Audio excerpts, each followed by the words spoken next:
Ladies and gentlemen, welcome back to another edition of Review of Honor, where we are covering everything that happens in a Ring of Honor wrestling ring. And just on behalf of everybody at True Heels, hope you guys had a great Thanksgiving. We're now into the holiday season. You should be all on your Black Friday sales. All the different companies are doing what they are trying to do to earn your hard-earned dollars. And just in that same vein, we are here trying to earn your hard-earned time. We didn't earn the time, but it's still well spent. And we hope that it's always well spent with us. So please always remember to hit that like button, comment, share, subscribe if you haven't already. And I can only do this show if I have people who I can count on and rely on and know have a great opinion when it comes to wrestling. And that is why I'm always joined by my co-host, the three-time Baby Making Champ. Ladies and gentlemen, as always, this is Ness. Sir, how are you doing today? I'm doing mighty fine, man. That was a hell of an intro. I wish I had the skills to do that, just like off the top of my head, give you an amazing intro. But I got to work on my promo skills. But yes, I'm mighty fine. Been a nice little, Thanksgiving weekend, whatever you want to call it. How about you, sir? How was your holiday? It was pretty good. I got to my girlfriend and I was safely and securely. We took a trip down to Florida, where I'm originally from, and we got to visit with my mom and my brother. I hadn't seen my brother since 2018, I want to say, when I graduated law school.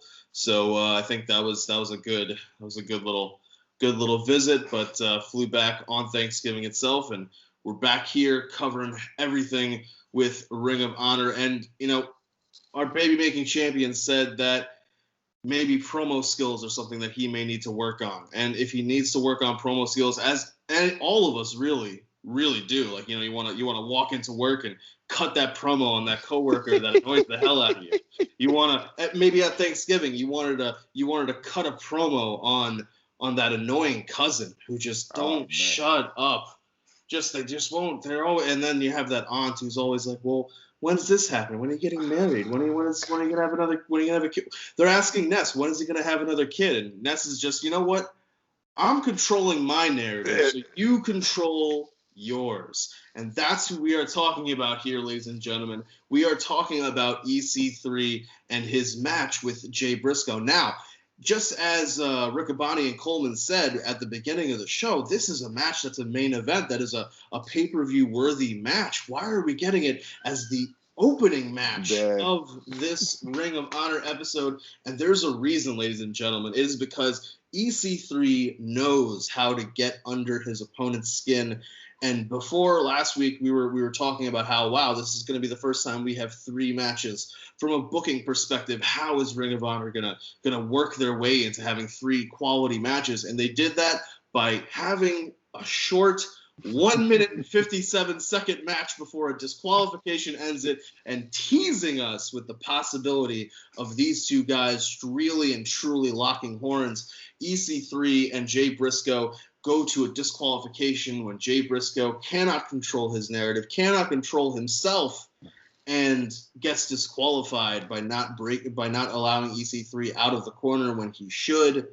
And later after this match, he will be talking with Quinn McKay. Quinn will come up to him and say, why you didn't want to shake his hand. You didn't want to adhere to the code of honor. You let a disqualification happen. Why would you do this? And Jay Briscoe said things as really only Jay Briscoe can. He said, because fuck him, that's why. the most perfect response. So, Ness, give me your thoughts on just this whole... I mean, we can't really talk about the match itself because really they're teasing it for the future. So give me your thoughts more on where you think this is going, what you think the build is for. Just your overall thoughts on just everything surrounding this match. Well, I think the build, far as like you said earlier, EC3 definitely knew how to get under Jay Briscoe's skin, and as hot-headed as Jay Briscoe is, that is not a hard thing to do. So, it didn't take much. I think this might, I don't want to say it's going to lead to a Jay Briscoe heel turn because it's too early to say, but this is definitely putting that fire back into Jay Briscoe. Maybe it's going to lead to, maybe him going on another singles run. Him and Mark, the Briscoe brothers, they can win the tag team titles whenever, another time, doesn't really matter. But Jay seems right now to be super focused on EC3. And from what we've seen from EC3 and other promotions, as he's doing this freelance gimmick, that he is getting into these feuds with people and making them realize their importance. And at some point, I feel as though Jay Briscoe is going to feel like, I'm not where I should be, at the moment. They were also talking about, finding the honor. And during the match, Jay Briscoe would not shake EC3's hand for nothing. He would not shake his hand, would not adhere to the code of honor at first. And, as the match is going on, EC3's keep trying. He's trying to get Jay Briscoe to shake his hand. And Jay Briscoe would just not do it. So that's where I'm getting the whole, maybe there might be somewhat of a heel turn. I don't want to really call it a heel turn, but there's definitely going to be an attitude shift and change within Jay Briscoe. I feel is going to come down the line. So I definitely want to see where it goes. There's obviously going to be more because we got that little bit of a taste of what's going on between these guys. We had the match and ends dirty finish, and with Jay Briscoe saying "fuck him," it's not going to end there whatsoever. So I'm really ready to see where the next step in this feud goes. It definitely cannot. And as somebody who has previously covered the freelance escapades of EC3 in Impact when it comes to Dark Power, I do like how the way they have been using EC3, whether that is his own input or just the booking committees of where he's going, realizing the opportunity, they are using him, to your points, to get people who may not have been properly utilized as much in the past and kind of give them that spark. Moose in Impact is definitely a case, a great example of this. And here in Ring of Honor, Jay Briscoe is a former world champion. He has had great storylines, has had a lot of great matches as a singles competitor, and sometimes we tend to only remember the Briscoes for being the 11-time tag champions. Yeah. So this is a great way to remind people, no, Jay Briscoe is a former world champion, and he is incredibly deadly. And that is something that I think is really, really phenomenal. And that's talking about the history of what it means to be a part of Ring of Honor. And that is something that is definitely highlighted by the second match of this episode. So if you guys were watching the promo videos, I didn't know that much about LSG. The promo video gives you everything you need to know and so much more. It teaches you about the history of LSG, but it teaches you about the history of LSG when looking at it from the perspective of Ring of Honor history and Jay Lethal history, and how Jay Lethal had people who helped bring him up, and now he is having the opportunity to do something very similar. Yeah. And this is going to be a 15-minute long match that is under pure title or pure rules, and Jay Lethal faces LSG. This is going to go the distance. And it's going to come down to a decision, which is something I personally liked. It's always good to have that in your back pocket and to remind your audience that if it goes to 15 minutes, this doesn't just become a draw. There has to be a winner. And as you get closer and closer to 15 minutes, every strike counts more. Every move counts more. And sometimes it goes to show the mental state of the competitors if they forget. And that's kind of what happened in this match. And I liked the gamesmanship throughout this match, especially even in the beginning when Jay Lethal is getting he sees that LSG is leaning against the ropes, and he goes really quickly to grab him and then asks, I mean, that's technically a rope break, is it not? Like that gamesmanship is incredible to see, and I really like this match. I gave this one about 2.5, 2 3/4. Ness, what did you think about this one? I like this match a lot more than I expected to. Yeah. I gave it a 3.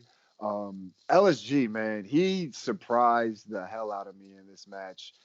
Just from the storytelling, he was growing up watching Ring of Honor. So he used to go to a lot of Ring of Honor shows, and the one guy that he would like resonate with, being from, because they're both from New Jersey, was Jay Lethal. So now, him being on the outside in, I like to use the term when your idols become your rivals, so to speak. Yeah, that's a good Because one. that's exactly what happened here. And this guy was watching Lethal growing up, and just being in Ring of Honor as himself. He's like, it shows in the match. He's studied Lethal. He was countering, like trying to be a step ahead at times. And I'm just like, yo, this guy. I remember LSG from being, like you said, coast to coast with him and I forgot his tag team partner's Shaheem name. Ali. Yeah. Ali. So, and I honestly, I would never expect this type of match out of him, just based off of what I've seen from him. Teaming with I've said Ali and you just said it, with Ali and Coast to Coast. Man, he definitely stepped his game up for this match, and I honestly was surprised that when the decision came down, like to Lethal, maybe that, like you said, like the last few minutes of the match, that's what it probably boiled down to. But a good amount throughout this whole match, he had control, had Lethal reeling, just countering, sidestepping. At one point when he had him in the Muda lock, and then Lethal was trying to reach for the rope break, and then he like used his arm, used Lethal's arm to, stop him from going for the rope break, and then used him for the submission as well. I was just like, man, that's great. Just great submission wrestling. That was just smart, just something just smart to do. So like when it came down to the split decision, I was just like, oh, okay, all right. It could go either way. It could go either either way. Exactly. So I really can't be upset at it. Yeah. But it was, that I guess he really didn't need to get the win per se, because I was just already like, yo, I want to see more from him as a singles competitor. Like, they're taking all these guys that, were in, like we've seen it with Brody King the week before. Like, we've seen these guys that were in, tag teams. Now they're like, all right, it's time for me to be a singles competitor. And they're going out there and they're showing that, all right, I was a tag team competitor at one point, but now like it's all of like I have to put myself first, and I have to go out there and show the world what I can do. And he definitely showed me what he can do.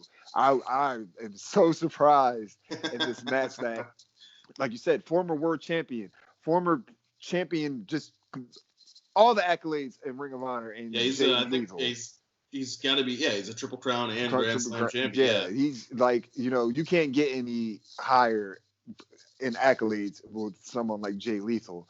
And then, I don't want to call him a nobody, but someone that's out there vying for a spot and trying to make a name for himself and get people to realize his worth in LSG. He definitely, it got me to pay attention to him and his work, especially in this match. I would love to see these guys have a rematch. Just, man, when it came down to the bell, I was just like, wow. I wasn't even watching the time. Just, like, the match was just that good to me that I'm not even paying attention to the time. I'm just like, wow. Like, 15 minutes just flew by, and you're just waiting for the finish, and it never came. And it was just like, all right, I'm not even upset at that. I love the fact that it came down to the split decision. Lethal didn't take the loss. LSG, again, a great showing in this match. It kind of would have maybe hurt him if he would have took the loss after this great showing. But, it came down to the judge's decision, which kind of keeps both guys strong, which I agree with you. That's a great thing, so people aren't just taking flat out losses.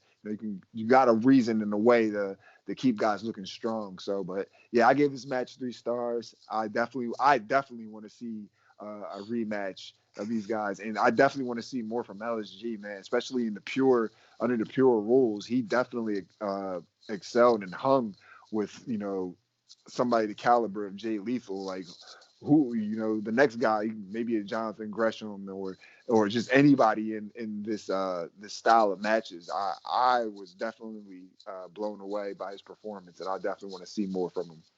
Yeah, I think for me, this match is a really great example of smart booking, because because of it coming down to the judges. Any one of us in the audience watching can say, I would have scored it differently. Yeah. And that means that we want to see, to your point, more of LSG. And I think this is a situation where he loses the match, but he wins. He gets the outcome that he wanted, which is his name being, like, we're talking about him now, right? Yeah. And in that sense, this is a guy who has never won any championship in Ring of Honor, and by split decision, basically one person, because it could have gone the other way. That one person could have voted the other way. He could have beaten, and he definitely obviously took to the limit, the franchise of Ring of Honor. A former world champion, pure champion, tag title, television, guy who held the world and the television title at the same time. So he's automatically in contention. He's automatically in talks. Maybe he's somebody who maybe doesn't face Dragon Lee when Dragon Lee comes back for the television title. Maybe he's in a contendership match for the television title down the road. But if he is, none of us are saying, why is he there? And that's something that's incredibly important. Well, if we are talking about somebody and saying, why are they there? Maybe we need to look at our main event here. And this is a match between Matt Taven and Bateman, Tyler Bateman. This one goes a little over 9.5 minutes. In the end, Matt Taven picks up the win. The match isn't even really about the match. It's more about what happens after the match. Bateman here is acting kind of as the gatekeeper for Righteous, which is Vincent's group. He is the if you are a follower of TV tropes, he is the dragon, as Darth Vader is the dragon to Emperor Palpatine. He's the guy you got to get past. And he's who's it in Mortal? He's Goro. He's Goro to Shang Tsung. Shang Tsung, yeah. That's who Bateman is. And Bateman does not do a very good job. Let's just put that out there. Yeah. But what's important about this is after Matt Taven picks up the win, Vincent comes out and they are about to they put the beat down on Taven, and he's about to stab him with a dart, which since I don't know the full history of the feud, I don't know if that dart has any kind of significance or if it's just something he found backstage and he's crazy. I don't know. Yeah, I don't know, but that shit was sharp though. That hurt. But before he's able to do anything, while he is talking to Taven, he says, everything you did, none of it mattered, none of it meant anything. And he brings up the kingdom because they were part of the kingdom together. And right before he's able to really stab Taven with the dart, music plays. And we have the return of a former kingdom member, none other than Mike Bennett. Mike Bennett is back in Ring of Honor. Maria is not with him, but he has Mike Bennett is, if you don't know, somebody who has journeyed from Ring of Honor. He was in Impact for a little while there. He was the Miracle Mike Bennett. He was in WWE for a short while. He was known there as Mike Kanellis, simply because for a WWE audience or WWE history, his wife is more known and more famous than he is. He was released recently during the slew of the Black Wednesday, I think it was called. I think it happened on Wednesday. But from there, he went to the NWA UWN. I've covered some of his matches on Primetime Live. He had a great match against Nick Aldis for the NWA World's title. And now he is in Ring of Honor, and it is the reunion of two Kingdom members. So I thought the match itself was maybe like a 2-star match, and nothing really about it got me that interested. But the post-match I really enjoyed because I think it sets up a pretty good tag team undercard match for Final Battle. And I think that's really what we're looking forward to or looking towards in that sense is how are they going to build out the matches for Final Battle. I think this could be a good tag match for Final Battle. Ness, give me your thoughts. Yeah, I agree with that. That this would make a great tag team match. Um, I want to say that I don't know if Taven's 100%. Um, yeah, I think he was still like a little, probably nursing some like the little injuries that he's coming back from. So putting him in a tag match would definitely lighten the load. I'm actually somewhat glad to see Mike Bennett back. Guy looked great. Um, he's we all know his run in WWE was not the best. But that's what people are gonna remember the most about him is that his run in WWE was fucking it sucked. It sucked. He pinned his pregnant wife to win the Yeah, 20 championship, and then was cut while she was in the yeah, OPY. Like I was exactly. just like, what is going on? Ridiculous, like just the goofy shit. But now he's back in Ring of Honor. Hopefully, people will take him serious again. Um, like I said, he looks good. Both of these guys back together, the Kingdom reuniting. So I definitely would want to see where these guys go. Maybe that they who knows, try to go on the tag team gold. Who knows where they go from here? But definitely, I want them to kick Vincent and Bateman's ass because those guys just irk the hell out of me. I don't know. Vincent, I'm not really there with Vincent. I'll take Bateman a little bit more than Vincent. Vincent just likes to ramble a lot, and I'm just like, all right, man, I'm tired of hearing about you. You just like I drown you out. But yeah, It's great when people ramble, man. Yeah. Then he's like, man, Come on, man. Yeah, man. I'm like, oh, this guy sounds like a fucking hippie. But yeah, I'm glad to see that Mike Bennett and Matt Taven are reunited. I think that'll put some fire under Matt Taven, that he has somebody that he works well with in his corner. That always helps people, that they got people that look out for them and they work well with, and that gives that little extra bit of oomph, that they can put in their matches. So definitely want to see where the Kingdom goes from here. I think that this whole episode to me kind of just was history. I think in one word, that's kind of what you have: the history of Jay Briscoe and the EC3 being able to pull the threads out of that history and say, this is, who Jay Briscoe really is. You have the history of what Jay Lethal means to this company and what somebody like LSG can mean to this company. And then finally, you have the history of Mike Bennett and the Kingdom and everything that has happened in the past with all of these guys. But everything that's happening now will one day be history when it comes to Ring of Honor. And as we go through this present day history, as it were, we will be with you every single step of the way, guys, as we build towards Final Battle, as we build towards 2021 in Ring of Honor. But until next time, we will have to bid you guys adieu. So, channeling Kenny Omega for some reason. Ness, tell the fine people where they can find you.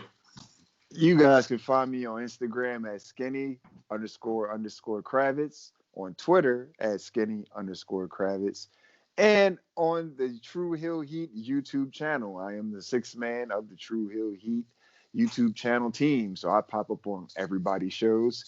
And I would like to plug Stat Kings 1 year of Dark Power at UWN. So I'm going to pop up on there as well. And you'll probably see some other familiar faces from the True Hill Heat YouTube channel team as well. So that's always going to be a pleasure. And can't wait to be on there as well. Can't wait to have you on there, guys. And as Ness said, yes, you can find me covering everything that happens on Tuesdays when it comes to wrestling, whether it is AEW Dark, Impact, UWN. The NWA just announced that they're going to be they're starting a new show, but they're still going to be working with UWN. So it's a wild, crazy world of everything happening on Tuesdays. And besides that, you can find me on our Facebook page, and we love to interact with you guys, whether it's there on Facebook, whether it's here in the comment section. So until next time, guys, on behalf of myself,